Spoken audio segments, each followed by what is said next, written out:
Welcome into K-State Online. I am Mason Voth. That is Drew Galloway. It is Thursday, April 10th. Yeah, we're in the same clothes as yesterday because, yes, we are recording this a day in advance because I'm about to be a wild man and take my 1.5-year-old daughter by myself to the Royals Twins game this afternoon. So could be a disaster, could hate the afternoon, or it could be the best day of my life. We'll see what happens. So wanted to make sure we gave everybody their K-State football recruiting update because it's been a while since we've done one of these, but spring ball is underway. Lots of visits are starting to take place. Official visits are getting set for the summer. So there's a lot to get into here. So this is just going to be one of those where Drew gets to the top of the key and he's waving everybody off and he's going ISO here. So just spill whatever you can think of right now that's pertinent on the K-State football recruiting front, with a big wave of kids, juniors and seniors in high school that visited this past weekend. Yeah, it's been a little bit since we've done this, but there also just hasn't been a lot going on, and that's no knock on K-State right now, sitting at one commitment. But we've talked about this class is going to be a little bit smaller, maybe 14 to 16, 15 to 17 is kind of like the range that I'm thinking right now. So they're still in a good spot, and I think that we're really going to see again the dominoes really start to fall in May, June, July during official visit season, which is how K-State has just gone about this literally since Chris Kleiman first got here. So to start, Ian Premer visited what would be Tuesday, so 2 days ago now. It sounds like the visit went really well, as expected. The interesting nugget with Premer, K-State's still the only official visit that he has scheduled. So I'm thinking that it's looking like K-State might be in a little bit better of a spot than we had said the last time that we were on a recruiting update on here. Notre Dame is the other team that I'm kind of hearing about. That's probably the team that might win out over K-State if K-State doesn't win out. There's been some talk about Iowa State, but it's kind of fading a little bit recently. KU kind of fading recently. So it does seem like it's going to be K-State, Notre Dame, maybe Miami would be that third team. So again, to get to a point where we feel like K-State is in the lead or really close, I think is a big deal. And I think that him only having a visit to K-State scheduled for the summer is a good sign. At the other spot, it's just a spot that is fascinating to me because there are so many names on the list for maybe just one spot. It is running back. K-State has, I think, 9 official visits now for the summer. Davis Penn was just in Manhattan. Really enjoyed his time. It was the first time that he was in Manhattan and came away really impressed with how the coaches really went about things in the facilities, and really enjoyed meeting Brian Anderson for the first time, and liked how genuine that he was, because he said that with how Anderson has been talking about how he would coach him, that's exactly what he saw at the practice that he was at on April 5th. But again, just a fascinating spot, because I think that K-State, you could argue, for probably 3 or 4 of the running backs that they're in the mix for, that they're probably running first or second. So it might come down to whoever commits first. Ashton Roden is another one to really know about from Texas. Cousins with DJ Giddens also has an official visit for the summer.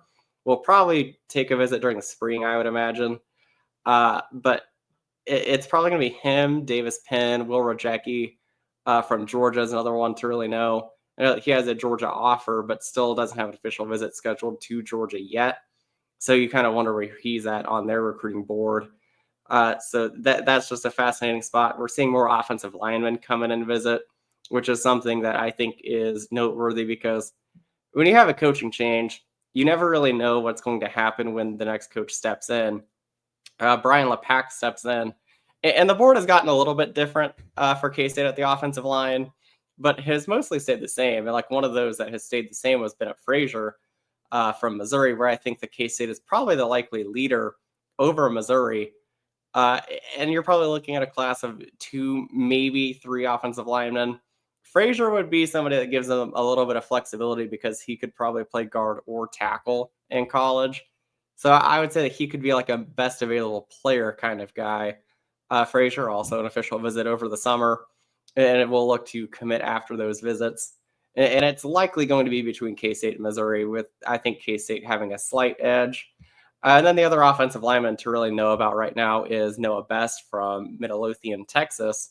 Noah Best was very honest with me during his visit update and with talking to me, and that's a visit update that I would strongly recommend that everybody go and read at KSO, because Best was very honest and said, "Yeah, going into this, I thought that K State I didn't know what to think about K State. I thought that I had my top four of schools listed, and was just going to go ahead with those four schools. Just wanted to visit K State to see what it was about, and then came away from the visit thinking that K State is firmly in the top five and is a school that now he wants to take an official visit to, which beforehand it didn't really seem like that was the case.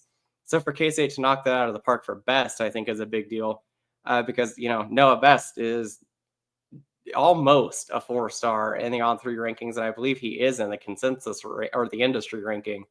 So you look at that as like, okay, they really made progress with him, and it's not that they really needed to, because it sounded like they were very behind. And I don't want to say that they would have wasted time having him come in, but it seemed like that they were behind enough that it was a little bit of a risky move bringing him in and having him come and visit, even though it was just an unofficial. But they made so much progress that I think that they're a team that is somebody to really watch for Best going forward.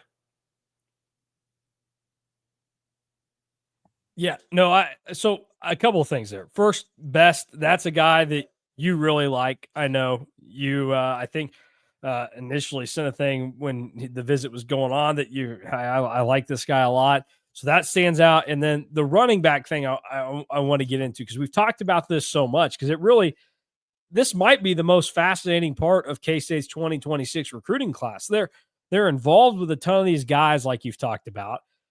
A lot of them that you look at and go, I think this guy could be pretty good. I think this guy could be pretty good. There's ties in all these different areas that you think, well, this should make K-State a favorite to land this guy. Ultimately, I know it's early and a lot can change. Which of these guys do you think gets that spot? And I'll again ask you, do you think they're just going to lock it down to one spot, or are there so many guys that they like that they would be open to taking two in this class? If I was to take a guess, just from talking to sources, kind of doing my own digging a little bit, I would say that Ashton Roden is probably the most likely running back at this point. I do think that there's an argument that if you are in that, like, you want to take 15 to 17 high school players range, that you could probably have a best available spot for one of these other running backs, because there are so many, and because there's so many that are talented. I mean, you look at what K-State has right now on the official visit list. I believe four of them have a 4-star ranking on at least one recruiting service, and that doesn't even include Rojecki, who I mentioned, that has a Georgia offer now. So you look at that, where it's probably going to be half of the guys are 4-stars. I think that you could make an argument that you could make room for both. It's a good time to be Brian Anderson, because K-State keeps turning out really good running backs. It keeps recruiting really good running backs. And uh, the running backs that K-State has brought in since Chris Kleiman and Brian Anderson have arrived, they haven't missed once on a guy that has played meaningful snaps. Yeah, I mean, you look, there's never been a gap for running back at K-State since they've been here. And that includes when they took over and there were no running backs on the roster and they were able to come and make it through. So yeah, that one's so fascinating to me to see. Outside of those storylines, anything else that should have people just kind of on alert for what it's going to look like, or what upcoming visits for the rest of the unofficial season through spring ball would look like? Yeah, I would say that the one storyline to really mention is a guy that has flown extremely under the radar, because his social media presence is pretty much non-existent, and he plays at a position that you don't expect it to be a guy that doesn't really show up on social media. and it's at quarterback.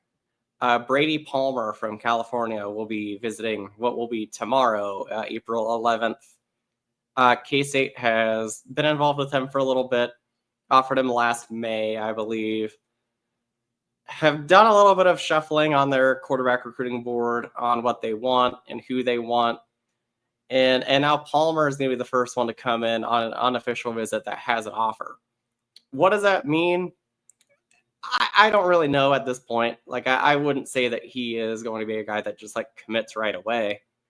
But it wouldn't shock me if there are enough from K-State to want Palmer and Palmer wanting K-State to potentially shut it down or at least get into the ballpark of taking an official visit. Because if you look right now, there's only one position where K-State doesn't have multiple players at a position coming in for an official visit. It's quarterback. They have DJ Bordeaux, who has gone from Colorado to Georgia, now back to Colorado for high school, and he's coming in on an official visit in June. But Palmer would make some sense as a guy that could be a guy that takes an official visit. It will be fascinating to see where that goes again, because he is very quiet, doesn't do many recruiting interviews. His Twitter is private, which is wild for a high school recruiting prospect. And it also doesn't post a lot on Instagram either. So how it goes from there will be just fascinating to me to see, because the last guy that K-State really recruited that had like no social media presence was Jack Fabris. A private Twitter for a high school football recruit is like the equivalent of the do not contact tag for the transfer portal. You know, it's like, if you really want me, like you're going to ask if I want to be recruited by you, essentially. Yes. So that is a fascinating thing to have in this day and age. All right. That'll do it for today. We'll have more recruiting stuff next week for everybody. But first, we got to remind everyone about cats2ireland.com. So if you're still thinking, hey, I want to go over there, I want to not just experience K-State versus Iowa State in the best way possible, I also want to experience Ireland in the best way possible. Aer Lingus and cats2ireland.com. Everything with this, they're going to hook you up. This is the best way to experience it. So go to cats2ireland.com and get everything figured out there. And Drew, do you have an Ireland fun fact for us today? Oh yeah, we're locked and loaded. Another animal fun fact, piggybacking off of yesterday. Ireland does have a national bird. It is called the northern lapwing, which is called the pilbin in Irish. It was declared the national bird in 1990 by a committee of the Irish Wildlife Conservatory. It is a shore bird with a distinct crest of feathers, and they are ground nesting shorebirds that can be found commonly in wetland areas and are they migrate highly. So there you go, northern lapwing. All right. You might see one. Yeah, good to know. Why, it's good to know what the wildlife looks like. We learned about their hares yesterday, and today learning about some of their birds. Hey, some football news that I just saw that I'll throw out here to you, the reaction to it. We got Brock Heward stepping away from the Fox college football booth this year.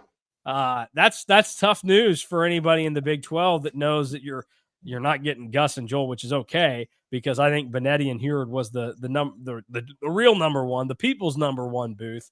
But he's decided he's going to coach high school football and watch his kid play for the next couple of years. So he will not be calling games. That's disappointing news. Yeah, that blows, because the ball knowers know that that's the number one Fox crew. Gus is washed and Joel has really sold out. So yeah, it's tough news. Well, it'll be interesting to see who Fox replaces him with. I genuinely do not even have a guess as to who would replace Brock Heward. Spencer Tillman? You think he gets the number 2 booth? Oh no. Like, Fox is good at a lot of things, but having good analysts is not one of them. Having good play-by-play guys after Benetti is also not one of them for college football. I mean, that's valid too. But you're right, the analyst thing. I mean, they've got Tom Brady in their number 1 NFL booth. They're the two guys, their NFL and college booths. Their number 2 should have been their number 1s last year.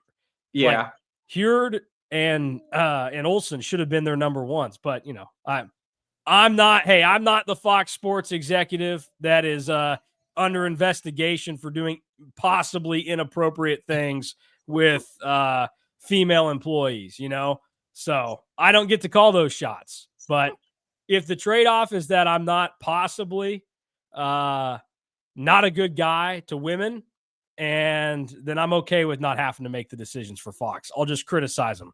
I won't be a part of the change in those booths. So yeah, we'll see. All right. That'll do it for us today. We're out of here. Enjoy the rest of your day, and then we'll have more for you on Friday. And anything else that you need that breaks for K-State news, head over to KSO and On3. We'll take care of you there.